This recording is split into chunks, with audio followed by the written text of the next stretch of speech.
post-game show, coming to you live from Studio A of our CHGO offices here in the West Loop of Chicago. It's your full CHGO White Sox crew.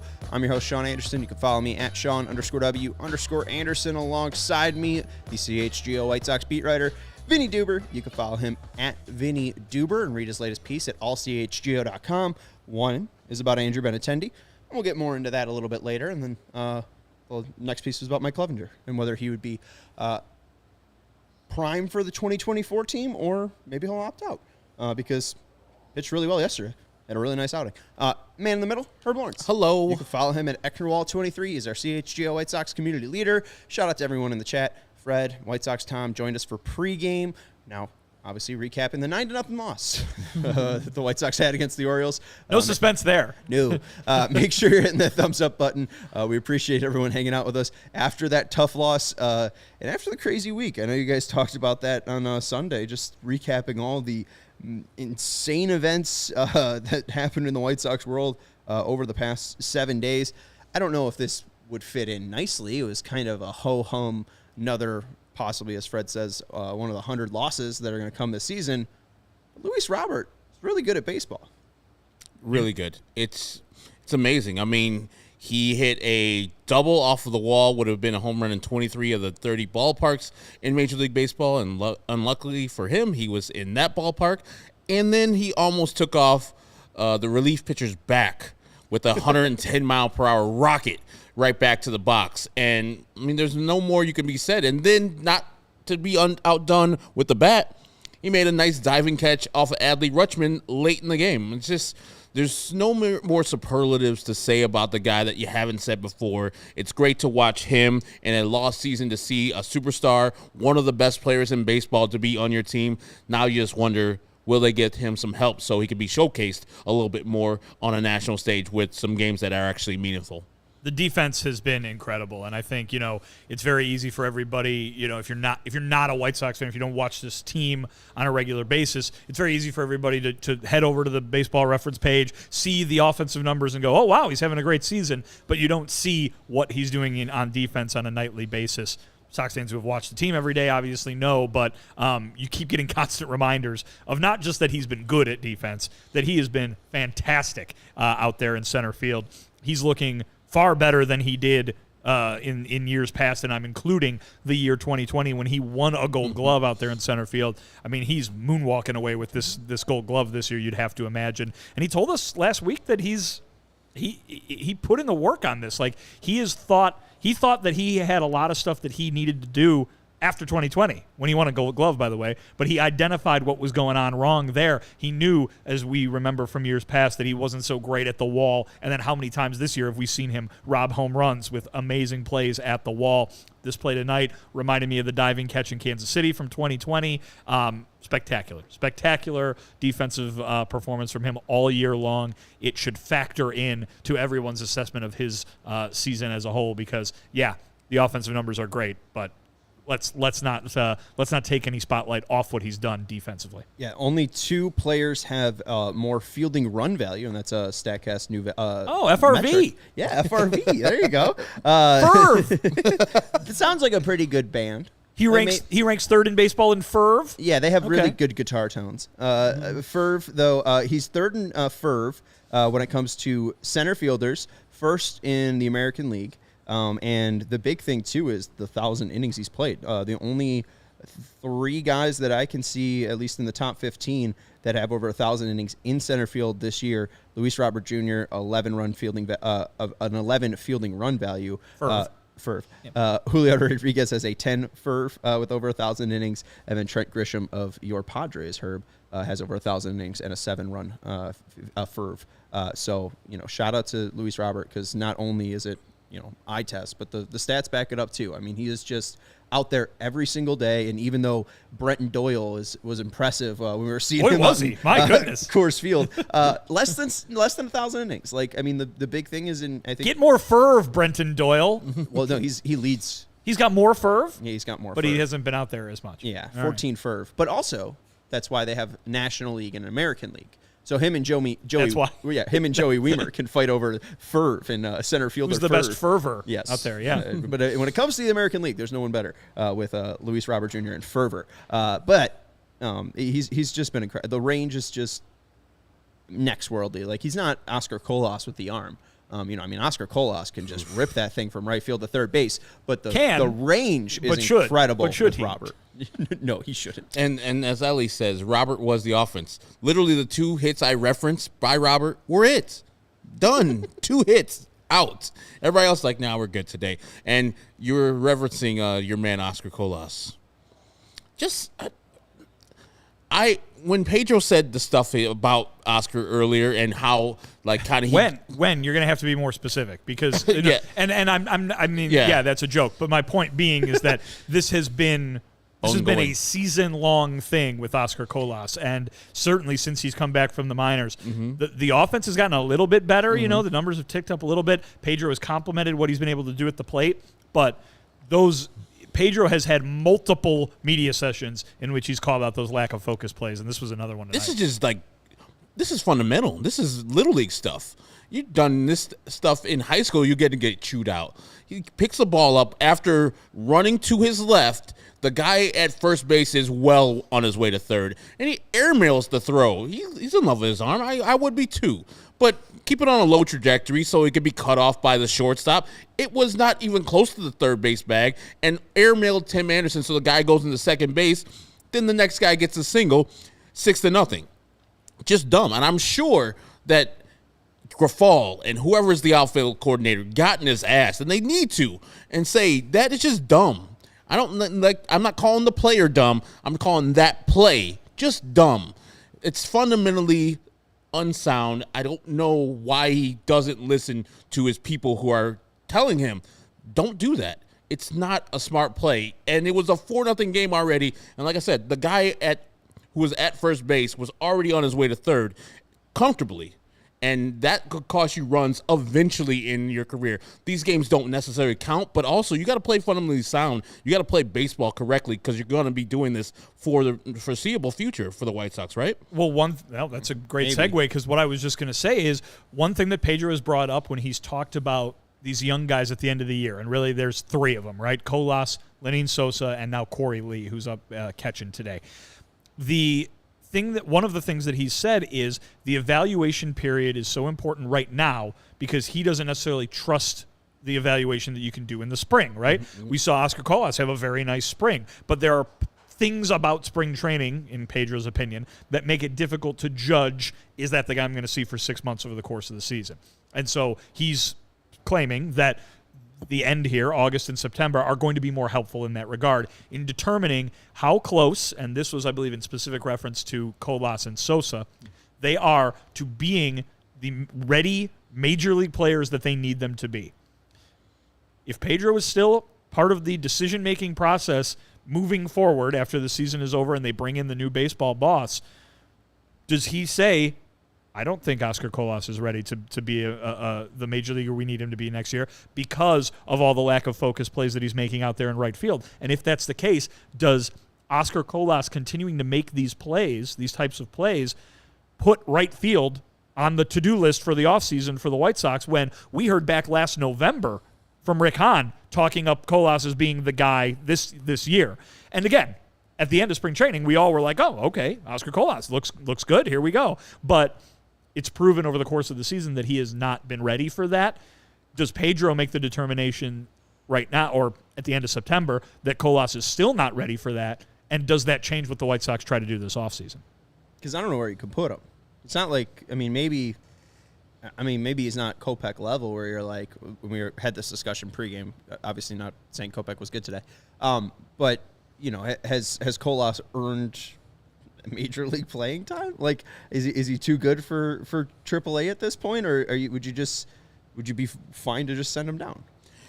Yeah, if you get a right fielder that is just above average, a 2-WAR player on the whole year, you'll be fine.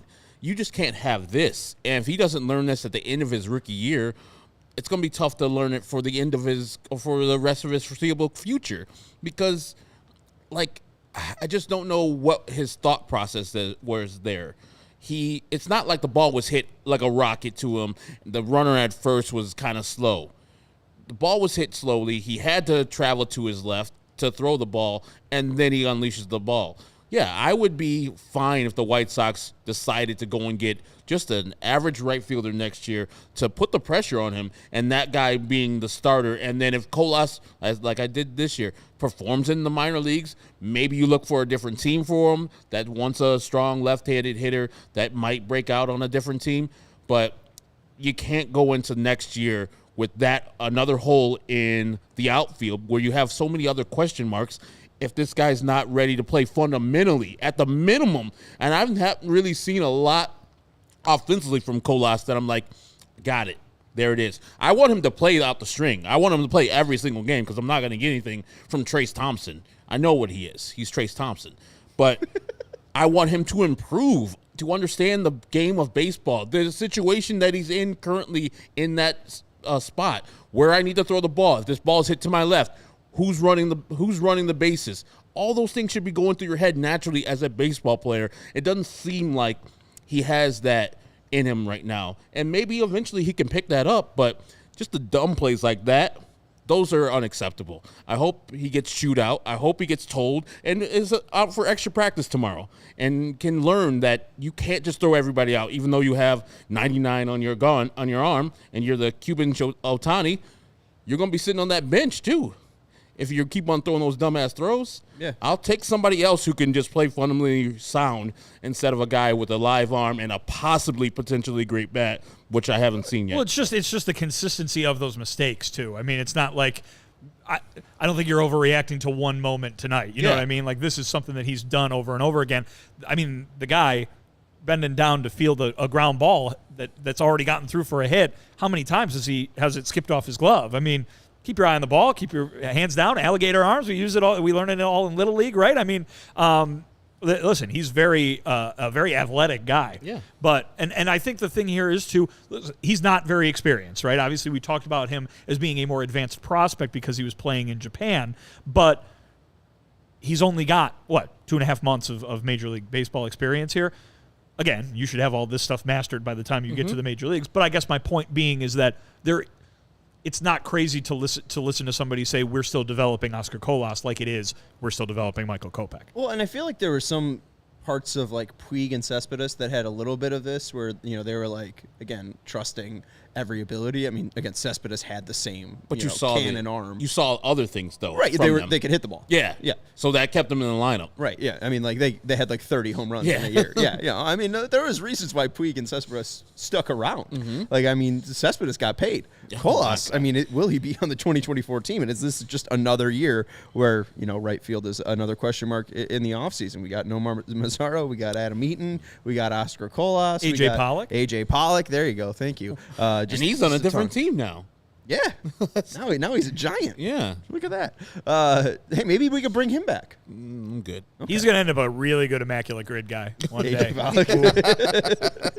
A lot of people are going to like Mariners Giants. AJ Pollock, like when he's only played like 40 games for both those teams, that's going to be good. White Sox Giants on that one too is probably. I mean, everyone's going to think Ray Durham, and you're going to think AJ Pollock. Yesterday, White Sox Giants, I got a sub-1 with Conor Gillespie. Oh, very nice, impressive there. And shout out to Stephen Gautritt in the chat, and we appreciate everyone hanging out with us. And make sure you hit that thumbs up button. I do like that comment. The White Sox have really, quote unquote, surrendered this year. Wish the dream place would take this team away. Fitting with Joan Jett and the crowd. They kept showing Joan Jett. Those are Cheap Trick references. I know. I was just saying, like 80s rock. I was wondering, surrender. You're wearing the shirt. I think that's what Steven's kept probably saying going you wanted for to wear there. your Joan Jett shirt. I'll be wearing my Joan Jett shirt tomorrow. There you go. That was the highlight of the game, was getting to see Joan Jett. Did you see her in the Orioles booth, like throwing like a curveball? I think it was a screwball. Oh, okay. Yeah. Look at Joan Jett. Screwball. Yeah, it was the screwball. Yeah. Who knew she was a Baltimoreese person? I didn't know. And then we learned that she moved to Baltimore. She went to Rockville. Yeah. Don't go back to Rockville. She went there, God damn it. And she moved there when she was a teen, went to high school for a little bit, and then she said, I'm gonna go do this music thing. I'm going to go be a rock and roll star. And I guess it worked out for her. It did. What happened with Joan Jett? Did she make it? Yes. Okay. All right. So let's get into Michael Kopech. Let's look at the starting pitcher lines, and then we'll talk a little bit about what went wrong for Michael Kopech today. 4 innings pitched, 4 earned runs, 7 hits, 5 strikeouts, 4 walks, and Grayson Rodriguez on the bump for the Orioles. As we mentioned, Luis Robert had the 2 hits for the White Sox. 6 innings pitched, no earned runs for Grayson, 1 hit. It was a massive double for Luis Robert Jr., 6 strikeouts, and 1 walk. Herb, you tweeted it out after Kopech's start wrapped up. You talked about it on the pregame. What is it, 13 now? 13 straight starts without going past the 6th inning for Michael Kopech?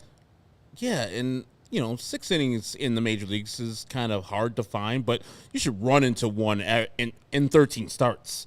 He's not facing the Yankees every damn start. He's not facing the Orioles When he every faces start. the Yankees, he does well. He's awesome. Yeah. He's like, baby, bring them some bitches on. But, yeah, like, you can't depend on that. I know that he will be dependent on to be a starting pitcher next year for the White Sox. But as in the Clevenger thing, as in the Cease thing, it's like, who do they have as a starting pitcher coming back next year? Our best starting pitcher is a guy that might opt out in Mike Clevenger. And you can read the article that Vinnie wrote out today on allchgo.com. Thanks, sir. That doesn't work for me. Here's your $2. Appreciate it. That doesn't work for anybody. That doesn't work for the White Sox. If you're going to have inconsistency at the starting pitching spot, you're not going to win. It's going to be done before you even start. And so Michael Kopech and the White Sox got to find a way to either unlock him, trade him, send him to the minors, something, because this can't continue to go on till next year, because they're dead on arrival when they start, like the 3rd starter, 4th starter, 5th starter. God forbid if he's the 2nd starter. It's across the board right now, too. 2 numbers that weren't on that pitching line that Steven showed were a wild pitch that brought a run home and 3 stolen bases against him in 4 innings. Easily. It is really an all-around thing. And to be fair, stolen bases, walks, Michael Kopech's not the only pitcher on the White Sox who's having those problems right now. But he's just kind of having every problem you can have. And we talked about the mental side of the game. We talked about the emotional side of the game with him, in the pregame, and we have multiple times throughout this season. But stop walking guys. Stop giving up hits. Stop throwing wild pitches. Stop letting guys take second base. I mean, these are all things that, there's the physical side and there's the mental side. It's not like the physical side is perfect either. No. And I think, it's not like he's being held back by this one thing. Across the board right now, it's not working. And you saw, they showed it as many times as they could. Long conversation between Pedro Grifol and Michael Kopech in the dugout after Kopech was done after just 4 innings. So, listen, Pedro's always saying they're doing this work, and I think, Tony said it all last year, and I know no one believes them when the results aren't right, and they're like, oh, the coaches must be sitting back and just, closing their eyes, and everybody in the clubhouse must just be sitting there on their phone all day before the game. They're doing the work, they're doing the coaching, but boy, it is not working out right now from translating to what's happening on the field during the games. And you said how many outs did he get for the 95 pitches he threw? He finished 4 innings, so 12. Yeah. 95 pitches, 12 outs. Piss poor. Yeah. And just to add on, since 2019, can we name the top 6 in stolen bases allowed? Since 2019, this is teams or pitchers? Pitchers. Well, I'm guessing Michael maybe Kopech's on the list. Yeah, Michael Kopech 6. And he didn't play 2 of those years. No, he's got the lowest amount of innings pitched. I guess I'm not going to just ask you to name all these guys. Sandy Alcantara's 510 and 2/3 innings pitched. He's allowed 48 stolen bases. Robbie Ray, 384 innings pitched, 44 stolen bases allowed. Dylan Cease, 417, 40 stolen bases allowed. Patrick Corbin, 397, 38 stolen bases allowed. Kevin Gausman, 448 and 38 stolen bases allowed. And then Michael Kopech, 256 innings pitched, 37 stolen bases allowed. So he is allowed the sixth most stolen bases in baseball since the start of the 2019 season. Yeah. And he didn't play the 2019 season. He didn't play the 2020 season. And unlike those other 5 guys, he pitched out of the bullpen in 2021. And actually, all the rest of those guys have success too. And this is just June through June 11th. So not including I don't the know last how that. month and a half. I just saw this. I mean, he's been stolen a lot lately.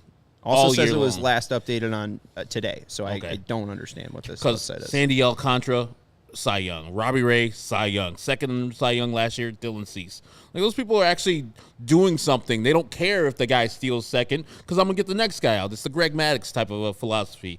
But this man is letting people steal, then walking the next, and then letting the next guy hit a home run. Yeah, literally. And it's too just another day where, if Steve, you want to flash the stuff and results here from Kopech, another day where the secondary stuff just didn't show up for Kopech. 57 four-seam fastballs, 60% fastball for him today. We could just go to the next slide. Slider was down 2 miles per hour as well, if that interests you. Just not good. And you look at the whiffs on the four-seam fastball. I think this is this is Kopech. 7 whiffs on 35 swings for Kopech and 5 called strikes on the fastball. Bad. Not great because a 21% called strike plus whiff percentage, but hey, there's something there.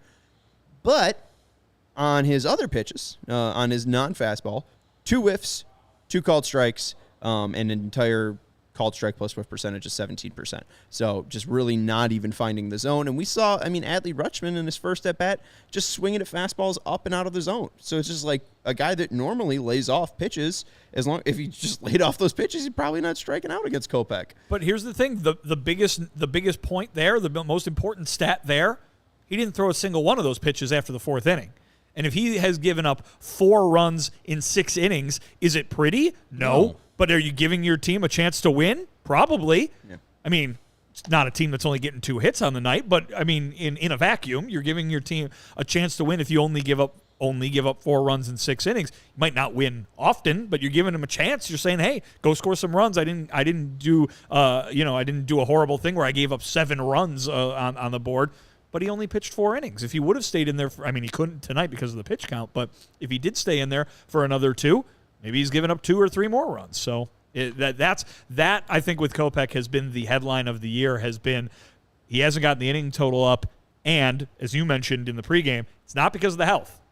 It's because the performance has been so poor. Yeah, and it's just disappointing because the guy's got stuff, but he needs, as you said, a secondary pitch that he can go to more often, and a tertiary pitch. As a starting pitcher, you don't have 3 pitches. That's ridiculous. Absolutely ridiculous that you're mostly fastball. As everybody in the world says, if you only have a fastball that you're locating, they're going to hit you. You're going to get hit hard. And they're just waiting for that velocity. And that's what Adley Rutschman was doing in that first at-bat. He said, you only have fastball, and it's a little elevated, but I can go up there, which he couldn't. He couldn't hit those balls, but still, that's how much confidence Adley Rutschman had. He knew his fastball was coming, and that's how strong Michael Kopech is, though. He knew that he was throwing a fastball, and he still couldn't hit it up top. That's the frustrating part. You can live at the top of the zone and you can live at the top of the league and strike a good hitter like Adley Rutschman out and then still also look ridiculous during the game and go 95 pitches in 4 innings.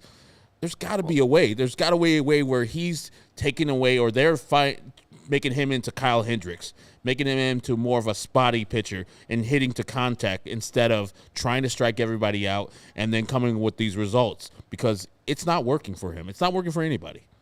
If he was Kyle Hendricks with a 97-mile-per-hour fastball, I think he'd be fine. Yeah, but just find a cutter, find a slider that's a little bit more, I don't know, just sharp. You see the one he threw to Corey Lee where it bounced behind him? It's like it was 56 foot. There's no way the man could catch the ball. And he threw one earlier and Corey Lee caught it. Another thing, Corey Lee, decent with the glove. Gave the actual second baseman shortstop a chance to tag the runner out, even though Michael Kopech gave him 5 steps before he delivered the ball. You're liking the Corey Lee experience so far? Hey, he's only hitting .083, but he's got a .350 on base percentage because he walked. Again, that does something. I don't need my catcher to necessarily mash or hit a lot, especially a young rookie like him. I need him to do exactly what he did today. Catch the ball, throw a good pitches, and understand that Adley Rutschman was swinging at those high fastballs, and don't go to a slider then and speed up his bat. If the pitch is working and Adley Rutschman can't hit it, go again, and then go again. And that's what he did on that first batter. That's why I felt like, okay, here we go. You got a nice catcher who understands what the batter's trying to do, and the pitcher's working in concert with them, but it didn't work out today. No, and it was an ugly day, an ugly game for Michael Kopech. We'll be on the lookout for quotes from Baltimore to see what he had to say, but I mean, we kind of focused on that in the pregame that, the confidence just has not been there for him, and I don't think this is a confidence-building start for him at all. So hopefully Kopech can get him next time, right? All right. Well, hopefully. They don't have any other pitchers for next year, so I mean, they're going to need him. They could try Sammy Peralta. He was decent. I think he's a reliever. I mean, through 3 innings. Hey, maybe he could eat a couple. That's one worse than Kopech. Let's take a quick break and let people know about our friends over at Lewis University. At Lewis, students are just like you. Bad check, Charlie. Oh, hey, get them out. Come on. Bad check, Charlie. Bad check, Charlie. There's a lot of graphics in here, guys. You're putting a lot of pressure on me. I mean, we have old, sponsor graphics apparently from what Joey was telling us for pregame. So maybe we should delete some of the old ones. I think someone deleted my bed check Charlie. No! I can get it back. I'll get it back. You do your Lewis read now. I'll make sure it's in there by the end. Did you delete bed check Charlie? Did you delete bed check Charlie? He doesn't know who that is. I know. That's why it'd be really. Imagine if just someone. Yeah, it was, and you weren't here. Students are just like you. They have full-time jobs, families, and full-time sports fandoms. Go back to school to earn a respected degree at Lewis University. It's 35 miles southwest of Chicago in Romeoville, and it's ranked as one of U.S. News and World Report's top-tier colleges. Lewis partners with numerous employees for tuition discounts and offers evening, online, and blended formats to help you balance work, family, and education. If you are looking to complete your bachelor's or master's degree or enroll in a professional certificate program, Lewis has the right program for you. Lewis offers several career-focused programs that will set you up for success. We're going to highlight one of them here, the Lewis program in, but of course, aviation maintenance technology certification. You can, as an adult undergrad, get your certification in aviation maintenance and maintenance technology. I don't know how to speak, but it was crazy to see all the people maintain the airplanes when I took an airplane to Vegas and back from Vegas, and they had to switch out a part. They flew in a part from Denver, so we were delayed 40 minutes, and then they had to maintain the airplane. They don't have the part there on the flight deck. Apparently not. That's concerning. I mean, that's good. And it wasn't probably went to Lewis University. It wasn't the smoothest. And by the way, I've asked Jay. Yes, they do have a flying program, an aviation program too. Okay, there we go. And a full 747 there to mostly simulate because they don't have enough of a runway to actually take off. I was really concerned that they weren't the Flyers. I don't know why I second. They are the Flyers. It's good. Did you find bed check Charlie? Yeah, there you go. Oh my God, how scary! He's a pilot, right? Of course, yeah. Okay, all right. He's got the old timey scarf going and everything. Discover how a degree from Lewis University can help you build a better world. Learn more at lewisu.edu/YOU. Can do this and go give a shout out to bed check Charlie. Do you want to fly in my single engine Cessna? Is that your bed check Charlie impression? Yeah. All right, good. I liked it. We also want to let you know about our friends over at Game Time. Game Time. Buying tickets to your favorite events shouldn't be stressful. Game Time is the fastest and easiest way to buy tickets for all the sports, music, comedy, and theater near you. With killer deals on last-minute tickets and their best price guarantee, you can stop stressing over the tickets and start getting hyped for all the fun you'll have. Maybe you're Joan Jett. Maybe you're looking to get into the Camden Yards. I bet Baltimore PR is going to be nice to Joan Jett, but we know that the owner's a little wacky. So, hey, maybe Joan Jett needs to go to Game Time and stop stressing out on whether she's going to be able to watch her Orioles win 9-0. They're very fun out there in Birdland. Forget planning months in advance. Game Time has deals on tickets right up to the day of the event. I could have bought tickets to go see Erica Jane in Las Vegas. Bet it all on Blonde. What is that? Exactly. But I didn't have to plan months in advance. Because Game Time has tickets right up to the day of the event. Am I supposed to know what that is? No. No, I don't know what it is. You're laughing like, oh, this idiot over here. He doesn't know who whatever that person is. His answer was just funny. The Game Time guarantee means you'll always get the best price. You find tickets in the same section and row for less. Game Time will credit you 110% of the difference. So snag the tickets out the stress with Game Time. Download the Game Time app, create an account, and use code CHGO for $20 off your first purchase. Terms apply. Again, create an account and redeem a code CHGO for $20 off. Download Game Time today. Last minute tickets, lowest price guaranteed. So a woman that was a part of Real Housewives of Beverly Hills. I don't care about this. Well, you asked. I'm already out too. She has now a Vegas residency. I need to check Game Time to see how much those Aerosmith tickets are going to be. Okay. All right. Well, there you go. Hey, Speaking of a Vegas residency. When's that happen? Well, aren't they coming to Chicago? Yeah, 15th next month. Okay. Yeah. Go to Game Time. They were up over $80 at the moment that you see. Maybe to you that you say that'll do it. Yeah. Maybe you'll be like, oh, I'll go see the Smith for that. Would you? The Smith? Well, that's just a nickname I came up with. I think there's a band. That's plural, Smiths. right? Oh, Yeah. right. Yeah. And Would you see Aerosmith for $80? I don't know. No. We'll see. We'll see what Game Time. See, that's the good thing about Game Time, right? I can check it all the way up till the show. Those dudes are in their 70s, right? Oh yeah, they're old. Yeah, they're old. My guys, the Black Crows, are opening up for them too. Oh, they're not in their 70s. No, They're younger. I mean, soon. Yeah. We're all gonna get there one day. All right, let's go to I guess let's go to the stuff that didn't happen in today's game. Let's go to the reports that have been coming from WGN's Ben Bradley, also Sean Lewis, reported on the actual newscast today. But the Chicago police graduation was today, and Mayor Brandon Johnson and interim police superintendent Fred Waller spoke at the post-graduation to give an update on the White Sox shooting that occurred on Friday. If you missed it, during Friday's game, a 42-year-old woman was taken to a local hospital after she was shot in the leg, and a 26-year-old woman suffered a graze wounded and refused medical treatment. A police spokesperson would not say whether the woman have spoken with investigators. It's also unclear whether the woman with the more severe wound was tested for gunshot residue, which would be an indication that the weapon was fired in close proximity to her. Mayor Brandon Johnson said, as I understand, there wasn't a clear indication of whether the shot of where the shot actually came from. And then Fred Waller said that there's an active investigation and said that, quote, the shot coming from outside is something that we've almost completely dispelled. We're looking at every avenue and exploring every lead. We also heard that Fred Waller said that the police initially asked the White Sox management to stop the game as a precaution while they investigated. Play was obviously not suspended, and Waller says once police determined that there was not an active shooter threat, they allowed the game to continue to not create a panic. A post-game concert was canceled with the team claiming technical difficulties as the reason. Thumbs up for that. They were going to just investigate it. The police wanted to close the scene down so they can investigate. Right. So, no Vanilla Ice for you. You're not a fan of Vanilla Ice? It's the first concert I ever went to, Vanilla Ice, MC Hammer, and In Vogue. But no, I'm 44 years old now. No. Okay, all right. Go Ninja, go. I'm good. Go. So I don't know what we make of this situation. I don't know what else you guys make of the situation 3 days removed. But, I mean, there was likely a shooting that took place within Guaranteed Rate Field. We're not sure how the gun got in the ballpark.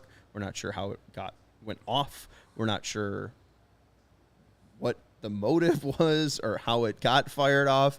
There just seems to be more and more questions that keep being asked and none really answered yet. I don't know what you guys expect of this, just more updating people, but if there's anything else you guys want to add on. Just, I don't know, like the initial reports or people speculating it might have been from outside the park. I'm like, if you know where 161 is and where those people were sitting, there's no way that could have happened. But it's like Doug Flutie throwing up a Hail Mary. Like, I mean, like that, it's an insane, like, trajectory. Yeah, and they're saying it's coming from 42nd Street. It's like, that's miles away. Come on now. But I think, just my opinion, the White Sox, and the Chicago Police Department, kind of got a feeling of who and where this bullet came from and just don't want to divulge the name and or person that did this. Well, that's a bit of a jump. I mean, because from what we know, that's a bit of a jump. No, but from the Chicago Police Department saying, "Oh, there's a shooting at Guaranteed Rate. Let's shut the game down," and the White Sox explaining to them like, "Hey, there's no active shooter," and the cops saying, "Okay, cool, no active shooter." That, and then their further explanations like, "But we don't know where, when, how the bullet came," tells me they're pretty confident they know in the vicinity where the bullet came from. and they just don't want to tell yet. They don't want to have a declarative statement as yet. So, because they're not worried about the next game. They weren't worried about Saturday's game where people coming into the stadium or Sunday's game where people coming into the stadium. Because if there was a shooter that was a mystery shooter that got outside, that was in guaranteed rate, and then got out of the building, I'm sure they would be scared and they'll put people on alert. It's like, hey, we have a shooter that has been unrecognized and we don't know who the hell it was. And it's just out there. There might be a person that shot some lady in the stomach and another person got a gray wound. To me, it just seems like they're very calm. And if they did, have a actual shooter that was meant ill intent to somebody, they would be more like, I think they would have a little bit more verve. They would have a little bit more, hey, we got a guy out there, guy or girl out there that's been shooting our people at the stands. We don't want this. I feels like they're kind of calm about it, but they don't know and they don't want to divulge the name yet. That's just a wild speculation for me, and which is not super responsible. So but I'm not a journalist though, so I can say that stuff. Well, still, not the greatest, the greatest thing to just start wildly speculating about people having weapons inside of a baseball stadium. I'm not saying people. I'm saying people who are supposed to have weapons in a stadium. To me, it remains a very weird and bizarre situation, whether you want to talk about the actual thing that occurred or what has played out afterward. We can only go by what we've been told and what we know. And so, this is great reporting, obviously, today by WGN. We were spoken to on Saturday by a White Sox spokesman, and we played some of that sound on yesterday's show. Would refer you to that if you weren't able to see it before. But It remains very strange, very bizarre, and definitely something that is not good. That might sound like, no duh, that's the lamest opinion ever. But, under no circumstances is this something that should not be taken seriously or anything like that. And I think that the people who are investigating it are taking it seriously. Certainly that's the vibe we got from the White Sox, who are putting this in the hands of the police, and that's, I think, what you would want to do in that situation. Yeah, and I get the vibe that Herb is saying about maybe they know more than they're leading on because, again, I think the dumbest opinion that you could have was expressed in our chat, just saying another reason for them to move out of Chicago. It seems like the person that had a gun but in some cases may have been allowed to have a gun. Because there was a incident that Larry Hawley of WGN reported on about 30 years ago that left two people injured at Comiskey Park. September 29, 1993, Sox Mariners at Comiskey Park. According to the WGN archives, Larry writes that Marine Lieutenant Rodolfo Diaz was adjusting a handgun in the pocket of his coat when it fired. It struck him in the hand and hit his wife Brenda in the left thigh. She would be released from the hospital the next day while he was charged with possession of an unregistered firearm. The incident happened in the 8th inning of the game, but play continued. The White Sox would go on to win 3-2 in the 12th inning on a walk-off by Noberto Martin. Damn, Martin. Martin. And at that time, there were no metal detectors at the game. And, Larry notes that that's unlikely. I don't know. I don't understand how someone doesn't set off the metal detectors. And the biggest complaint or the biggest thing that I've realized now going to Wrigley Field twice this year is they have amazing scanners. You just walk through and it's kind of airport-ish, where now you go through guaranteed rate field and it feels kind of antiquated. So I don't know. I don't know if it's an antiquated system that allowed a gun to be let in. I don't know if it's someone with clearance to carry a firearm. This is so bizarre because you look at the video and it doesn't seem like there was a shot. It doesn't seem like anyone noticed a gunfire happening. The way that the White Sox described it to us on Saturday was that the person did not realize that they had been shot. Mm-hmm. They treated it as if it was just, someone bleeding, from a scrape or a cut or anything, and that they didn't realize for some time what had actually happened. And I think that's probably where we're getting the whole confusion in, does the game go on, does the game not go on? It's not like something happened and all of a sudden a decision had to be made. There was information that was discovered as time went on, and that's probably where some of that is stemming from, I would imagine. Yeah, it's such a bizarre situation, and obviously, like, if it is the situation that you're speculating, Herb, like, I'd just be very disappointed with that. I think that's just completely negligible from the Sox and police department standpoint. MLB has not put out a statement yet. Like, a gun went off, likely, in a major league stadium. Yeah. There needs to be answers. There needs to be repercussions. There needs to be something that happens, because the last thing that I want to do when a team's 28 games under 500 is go to a park that, hey, we just had a gun go off. It's not worth it. Well, I mean or any park right. or stadium or crowded place at all. I mean, that's something that you should not have to think about going through your life on a daily basis. Unfortunately, that's not the case in the United States today. But the point there being, you're talking about, you want answers. The police are investigating it. Yeah, right. Like, where they're the ones that need to come to the answer and give and provide those answers, and then they can. I mean, who knows what their investigation yields, but those answers would be the ones that would lead you to the next question, so to speak. Yeah, I mean, no matter what, I think the White Sox dropped the ball right here, right? No matter what. Somebody's got a gun in the stadium. A gun had to be in the stadium. The police have said they've all but ruled out it was outside the stadium. So security, White Sox, game day operations have dropped the ball, and something has to happen. Something has to be revamped. If they need to get the situation like they have at Wrigley Field and much other stadiums, like the Great American Ballpark has similar station, what are those, security stations as Wrigley Field, they need to get upgraded there instead of having the long lines that they have. And that's the thing. White Sox fans, I don't think, mind the long lines if they feel safe. Right. They don't mind if you're going through, rummaging through their bags and looking through and having clear bags so you can see everything that's in there, and then going through the metal detector and doing all that rigmarole if I'm going to be safe. But in all that, somebody still gets shot? It's like, what are we doing? You're hassling me for a fanny pack and somebody's got a gun in here? Honestly, like, how is the first this is restricted items on the White Sox website.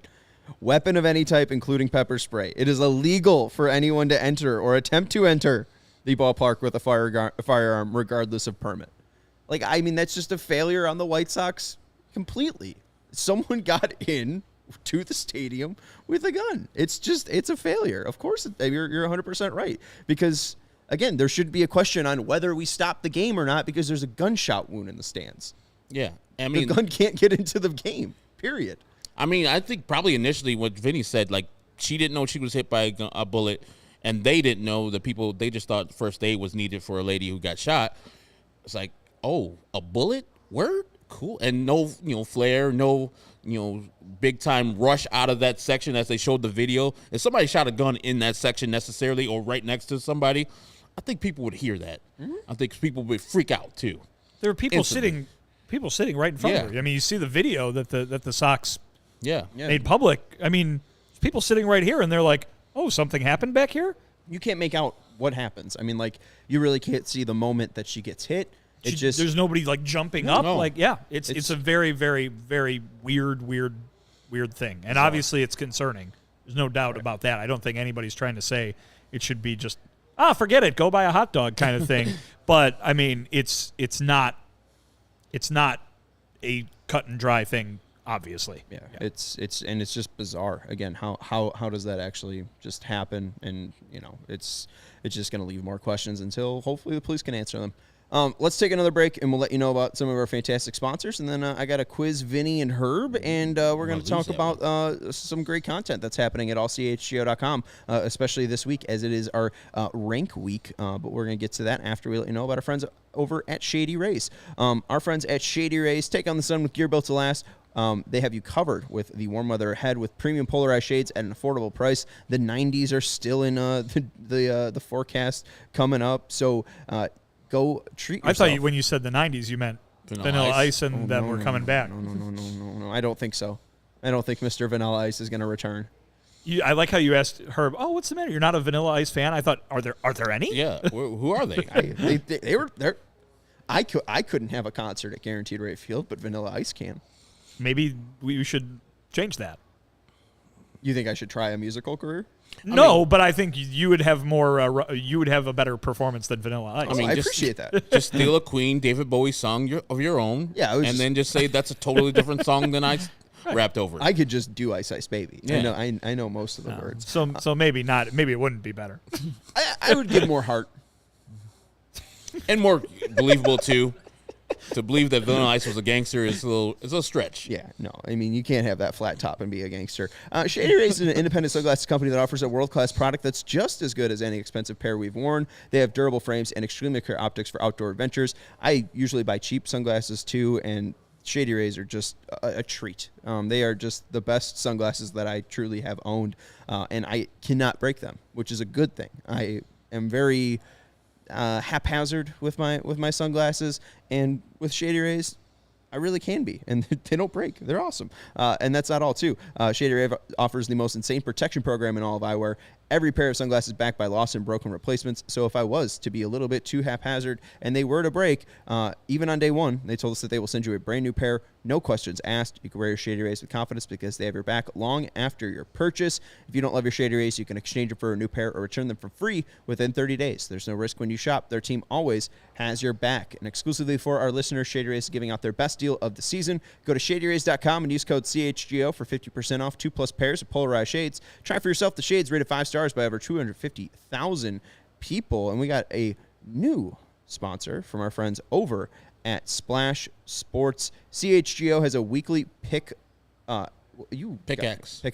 Pickaxe and NFL Survivor contest for everyone to participate in for real money. Here's how to enter. Head to splashsports.com/CHGO. The link is also in the description, and sign up. Deposit cash to get started, and it's just $10 to enter either.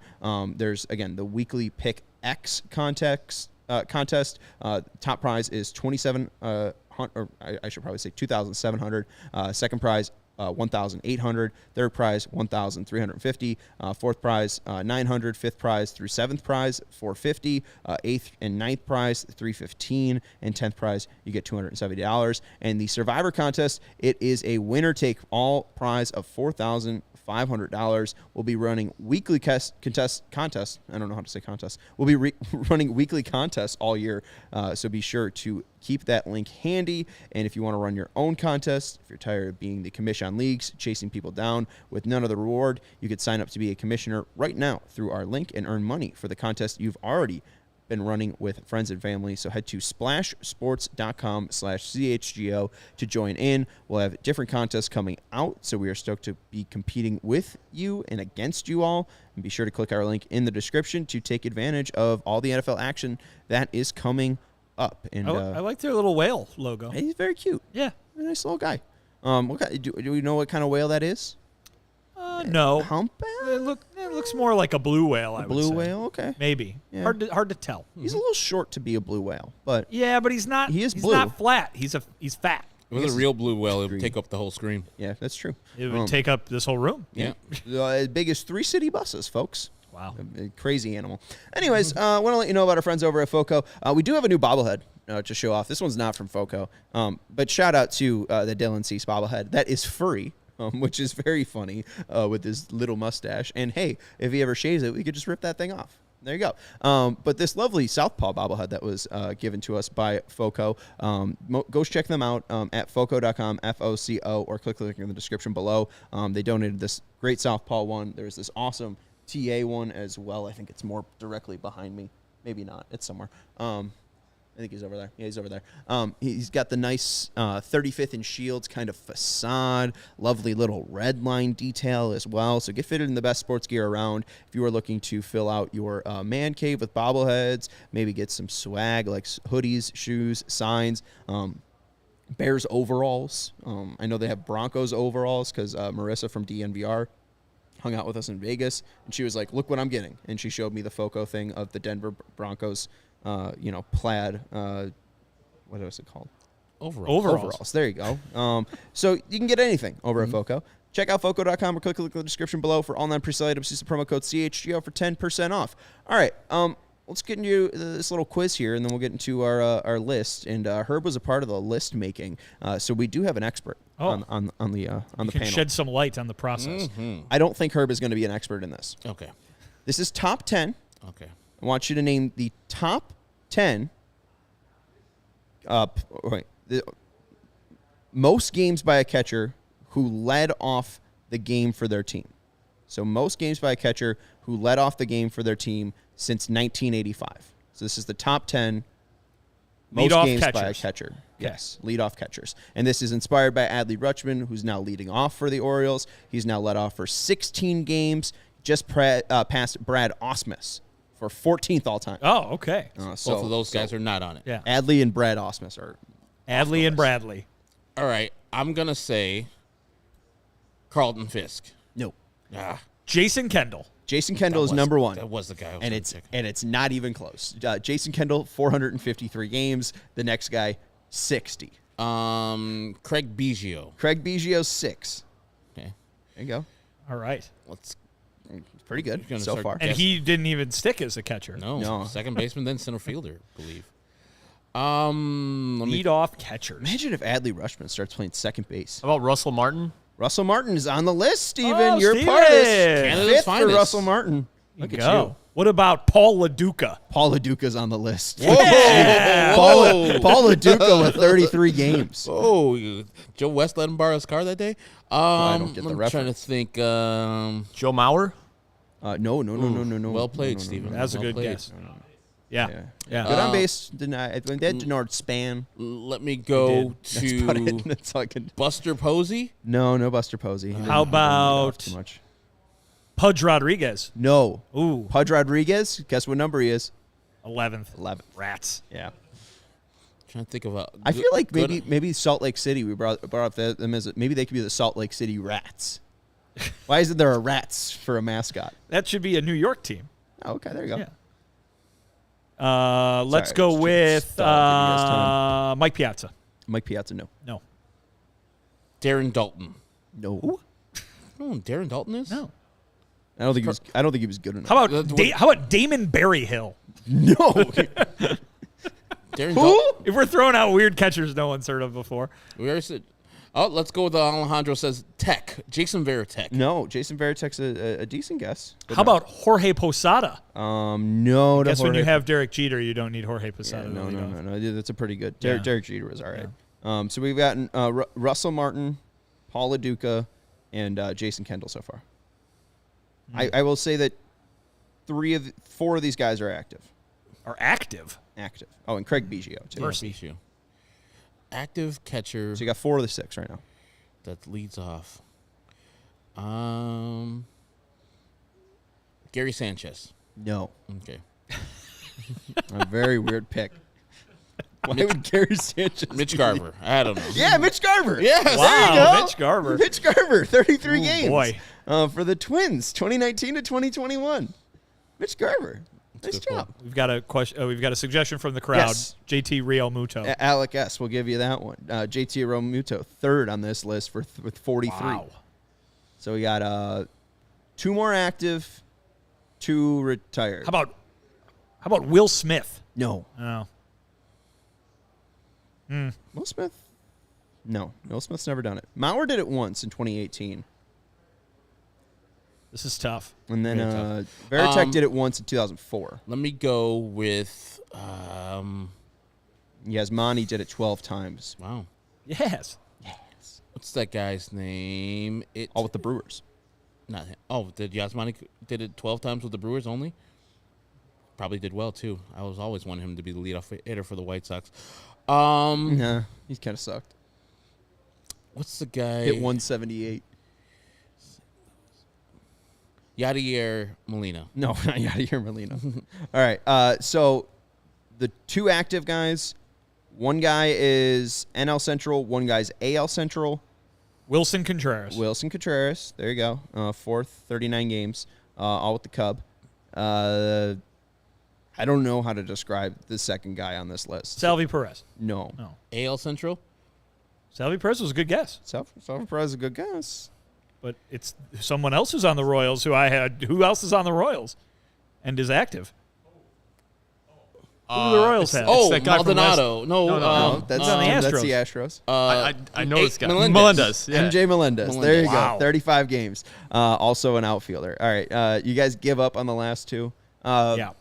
A and Angel and National great, and then like a Kurt Suzuki. 25 games leading off in 2008, 2009 for the A, and then the last guy, number 2, was a Pirate, one was a Ray. I think he was a Mariner. Francisco Cervelli? No, it's a good guess. He also Pirate? played for Oakland, Tampa, Seattle, Oakland, Pittsburgh. I'll give you one more guess. He didn't play in front of a lot of people. We know that. No, he didn't. You guys didn't watch any of his games. Oh, wow. He's that old? No, No, he 2010 played for the to Rays. 2014. Okay, then I was kidding okay. because I was no one like- watched their games. 2014. And shout out Alec. Alec got MJ Melendez. I am stumped on this Rays Pirate Mariner A. John Jaso. John Oh, we There never we would've go. got that. You Yeah, would have sure, never gotten John it. That's why I Jaso. gave it to you. And he's Ooh. second on the list. That's a great immaculate grid guy. There you go. Remember, commit John Jaso to memory. Yeah. Seattle, Oakland. Yes. John Jaso. There you go. All right. Appreciate everyone putting up with that. And if you're still hanging out with us, hit that thumbs up button. Kevin Cato of CHGO. What's his title? Content. Head of content. Head of content. Thank Guy. you. Our head of content guy. rolled out this idea, and it's a very cool and very fun idea, and we all participated in it here. I think, last week during the Mariners game when Luis Castillo was throwing 45 fastballs? No, it was before that because I was here. Oh, We were right. putting so it was the previous Oh, it was road when trip. Brenton Colorado, Doyle. yeah. Brenton Doyle was out there making all those catches. We started putting together our top 25 athletes in Chicago sports history. So we have unveiled the 25th, 24th, 23rd, This is the 22nd, company-wide 21st. list. Yes. Yes. So this is the aggregated final list, and we are revealing this 5 athletes at a time. Athlete 25, 24, 23, 22, and 21 were revealed. So let's jump into athlete number 25. Steven's already showing it. Candace Parker of the Sky, 2 years in Chicago, and was also an All-Star and champion as well. Yep. WNBA champion, 2-time All-Star too. It was shortened her 1 All-Star appearance. 24th, Super Sag Bowl machine. MVP point. Sag machine. Yes. 12 years in Chicago. Super Bowl MVP in 1985 for the 15-1 Bears, my friend. Also the Super Bowl champion, NFL Hall of Famer, and first-team All-Pro. Sag machine. Then at 23, Dan Hampton also had 12 years in Chicago, Super Bowl champion, 4-time Pro Bowler, also one first-team All-Pro and NFL Hall of Famer. 22nd on the list, Tony Esposito, 15 years in Chicago, 3-time Vezina Trophy winner, 1-time Calder Trophy winner, was on the NHL 100th anniversary team, and also an NHL Hall of Famer. I think I was... They honored Tony Esposito when I went to a game. So it was post when they stopped showing the games on TV and then brought it back. It's like Kane and Taves was on, and they gave away the goalie masks. It was very cool. There you go. The Jason mask? Yeah, the Jason mask. And then 21st on the list, White Sox legend, 15 years in Chicago, Ron Santo, 9-time MLB All-Star, 5-time Gold Glover, 70.5 career WAR, and MLB Hall of Famer. No White Sox. Yeah. Not yet. Yet. I mean, Ron Santo, you just talked Oh, about. right. Well, yeah, I guess. The great. But, I mean, I guess he's in a Cub picture and was then a broadcaster for the Cub and, had all that 70.5 WAR with the Cub. And it hates So. the White Sox. Yeah, so I Hated think, the White Sox, sorry. I think Ron Santo, probably we can count him as a Cub. But good immaculate grid for White Sox Hall of Famer. It's true. Only people in Chicago know that Correct. he's one of those guys. What do we make of the 5 athletes that were revealed here? Anyone you feel like maybe was left out? Herb, the top 25 for I sure. do, so I don't want to reveal too much. But, yeah, there was people we put in that did not that other people would argue should get inclusion over the people that we did put in. So I'm not going to tell you who those people are, but at the end of this whole selection process, you'll be like, oh, man, that person didn't get in. That person should get in over X, Y, Z. And these are the people where they probably should get in over, even though every one of those people are Hall of Famers, are going to be Hall of Famers. So it's hard to do a 25-person list of the best athletes in Chicago. Really hard because we didn't see a lot of these players play. Like, I think I was the oldest, or maybe Carm was the oldest on this set, and he didn't see half of the people that we didn't name play. And so it was kind of not unfair, but like the athletes of today, I think, and that's one of our kind of our criteria, were superior to the athletes of yesteryear, even though they might have put up better numbers. Now, there are people who are in this list that we did not see play. So don't think that we're just seeing having recency bias or people we've only seen. But there are some people that we're going to argue vigorously over.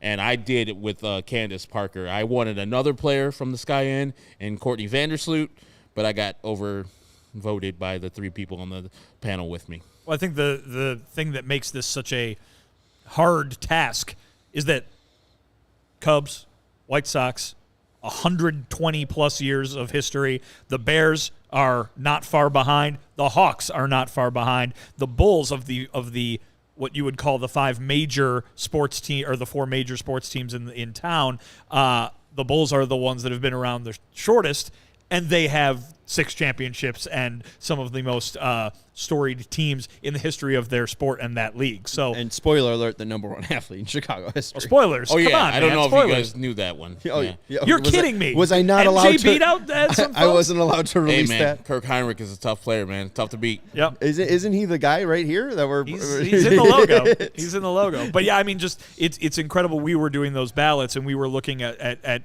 to bring up the White Sox specifically, we were looking at White Sox players. You go to the stadium, there's a bunch of numbers retired, and you probably don't know who the heck they are because they played in the 20s and 30s and 40s. Doesn't mean, though, that their achievements were any less. And, the White Sox have Hall of Fame players that fans today might be less familiar with, but some of the all-time greats. And so to be able to have to comb through not just history, but centuries combined, if you combine all the histories together, worth of history, no small feat. So I'm not terribly envious of you, Herb, that you had to be on the make these painstaking decisions there at the end of this thing. The one thing, and I'm going to be upset because I don't know, and I'm not going to get a little too upset, but I do wonder who the first White Sox on the list is, because I have a worry that there might just be one. Okay. Who would that one be? Well, Frank Thomas? Let me spoiler it for you guys. Frank Thomas made the list. Okay. I don't know where he's at, but he made the list. I really was adamant that Luke Appling was better than Ron Santo. Old aches and pains. So if Luke Appling name is alone. not 19 on this list, I feel like we effed up. But that's what I'm saying. We gotta redo it. That's what I'm saying. It's not easy. You know, I mean, think of some of the guys that are in the Hall of Fame. I mean, I remember when I was a kid, I had a DVD that was like baseball's whateverth anniversary, and we're putting together the all-time team kind of thing. And who was one of the guys on that? Louis Aparicio, White Sox tremendous shortstop, all-time great Hall of Fame player. How many White Sox fans who are around today would even rank him over Konerko and Burley, guys who tremendous careers, great faces of the franchise, but if you're ranking the all-time White Sox, do they come up to the level of Aparicio, of Appling, of some of the other, Hall of Famers from way back in the day? Again, it's something that is hard to even wrap your mind around and is a very difficult task to go ahead and put those rankings together. Absolutely. And then you've got to compare all those guys to the legends from 4 other franchises. Yeah, and too, I mean, like, I don't know. It's just, and then What? I can't say it because they'll be released tomorrow. I got you. This is a nice tease for you, Sean. Sean's already got the Sean's preview of teasing ahead to what we're going to be talking about tomorrow. And what's I the can't 20 through 16? Yeah, 20 through 16 and the recap of 21 through 25. But we'll talk about it tomorrow. Final thing, we're not going to get to the Benintendi stuff. We'll save it till tomorrow because it's long. Deep sigh of relief from Steven behind the camera. You could go a whole other show on that. I know we're not allowed to do the Sean Anderson, Andrew Benintendi drinking game on this because everybody would be falling on the floor drunk within about 45 seconds. All right, so I'll wait until Herb and Vinnie take the day off, and then I'll talk about Benintendi. We do want to plug just some stuff we do have going on here at CHGO. We have the countdown to kickoff 2023-2024 season sale going on. All T-shirts and hats are $24 off. So go check out all of our great designs. It's a great time to stock up. You can get the. You got a shirt on, but you got a nice knucks on. Well, the hoodies aren't. For sale. Damn! But my T-shirt is. Your T-shirt is for sale. Steven's T-shirt's for sale. They showed the red version of the script shirt. The black and white ones also for sale. The Skyline one is for sale. There's a lot of great shirts up at chgolocker.com. So go check that out. And then we also got the tailgate events coming up. We have made this official announcement of our tailgates that are happening. Greg Braggs, who is a tailgate aficionado, picked out all the best tailgate spot apparently. So the tailgate spot is improved from last year. Do we have the dates on that, Steven?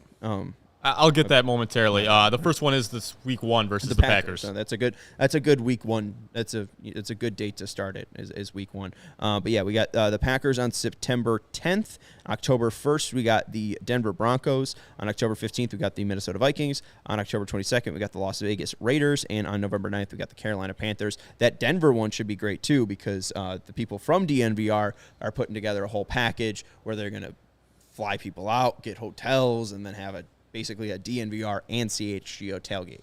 So that should be a very fun event on October 1st. But yeah, make sure you're joining us either. It's the last day of the season. For the sale? No, that's the last day of the for the regular season for the White Sox, yeah. Oh, yeah, all right. We might take that day off. I'll be at the ballpark, folks. Maybe we won't take the day off.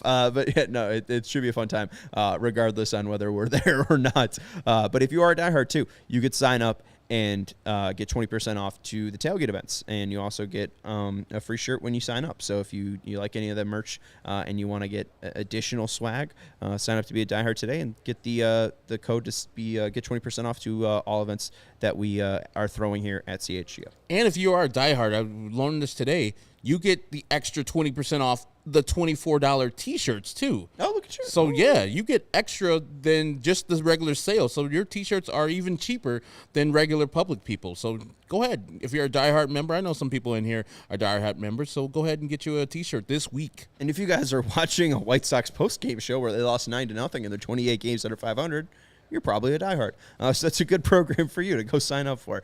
Make sure you're hitting that thumbs up button. We appreciate it. Very fitting that we're leaving at 23 likes for the greatest Chicago athlete, Andrew Benintendi. I thought you were going to say Mark Tia. Me too. Oh, okay. It counts too. Tea time. That's Vinnie Duber. You can follow him at Vinnie Duber. That's Herb Lawrence. You can follow him at EctorWall23. And I'm Sean Anderson. You can follow me at Sean_W_Anderson. You can follow the show at CHGO_White Sox. Shout out to Stephen Nicholas, who can finally go home. We'll talk to you tomorrow. Bye.